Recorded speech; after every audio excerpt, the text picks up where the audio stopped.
Hello, ladies and gentlemen, welcome back to the show. This is Jeng and Jen. Now, today we have the Matchmaker show, and you understand the protocol here that any other time we have a man on board, the man must be looking for a woman. In the same way, when we have a woman on board, that woman must be looking for a man. But because today we have a man, I will tell you the kind of woman he is looking for. But before then, if you're watching us for the first time, this is the Matchmaker show. We help men and women to get matches. And the moment they get the right ones, they meet their destinies. So you're not lost if you're new to the show. Kindly subscribe, like the video, leave a comment, and don't forget to follow me on Facebook because that is where we post the contacts of our guests. Jenga Jel Facebook page. Follow. Our guest on today's show, for the very first time, we are having an Ethiopian. Ethiopia is in Africa. There were only two countries that were not colonized, Ethiopia and Liberia. Ethiopia has been ni mahali ambapo Haile Selassie ametoka. Ethiopia is a country that right now is undergoing some turmoil, some civil war here and there. It's been there for some time, but it's also a stable country, a very good African country. And we have so many people who live in Kenya, but their origin is Ethiopia. Addis Ababa is the capital. We have a guest on today's show who is a man, 47 years old, a man who is looking for a woman to marry. Why a Kenyan woman and why is he single? One, his wife has, do I say ex-wife? Ex-wife wake amemwokota kiokot cha ajabu. Unasikiaga kurambwa? He's a man mwenye amepitia sana kwa sababu came here, took a woman who had 2 kids, wakaanza kupika. Unaona, by the way, in some suburbs of Nairobi, Nakuru and other parts of the country, you find that Ethiopian food is very common. People who understand those foods, unleavened bread, injera, they are very common and people love them. I have also seen those foods in vegan hotels that only entertain vegetarians. And when they started the business, the business began to boom and everything was fine. Amechukua huyu madam na watoto wawili na ni Mkenya. Remember that? We are speaking about 15 years ago. Amemchukua na watoto wawili, amemsaidia, watoto wamesoma, watoto wameendelea vizuri.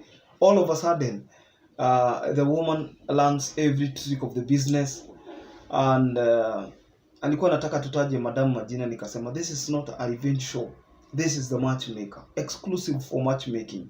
When we have testimonies and things we can learn from, we can always bring them, but we are not settling scores on the show. So the madam happened to learn every trick of the business. You know what happened next? He was out of business through a legal court order. Ikasemekana hizo vitu ni zao nini, sijui ameanza sijui nini, ana mismanage biashara. All of a sudden things changed and he is a single man again. He was left, biashara yake ikaenda, but he was able to collect himself again. And he is a single man. And one of the mistakes he's saying he cannot repeat is marrying somebody who has a kid or kids, because at the end of the day he says his efforts were worthless. Watoto wamekuwa wakubwa, wamesoma, alafu wakati wamesoma wameingia college, alafu sasa mtu anakuambia by the way usiniongeleshe hivyo, you are not my dad. And what do you do when people tell you that and you have committed all your life to helping them?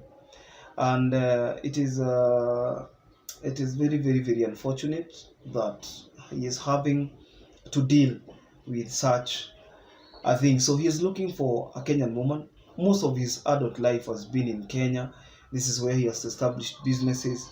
He has been able to, learn. He has been able to learn the culture, the geopolitical influence of the region, the business, the business deals and dealings, all those things. And he is happy to announce that he is healed.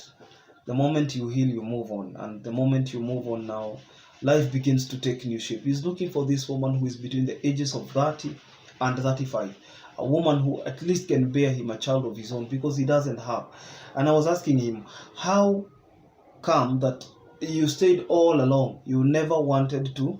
Can you reduce that noise, please? he wanted to what do we call it, why can you not get a kid of your own? And you have been there all along, you have been there trying to, you have been there, umesaidia watoto wenyewe wawili, kwani wewe huwezi pata wako? Kwani nguvu hakuna ama inakuwa namna gani? Say iko, but every other time they made an attempt, all hell broke loose. There was a time that woman allegedly, I'm using the word allegedly because watu wakikosana mtu anaweza tumia the strongest words.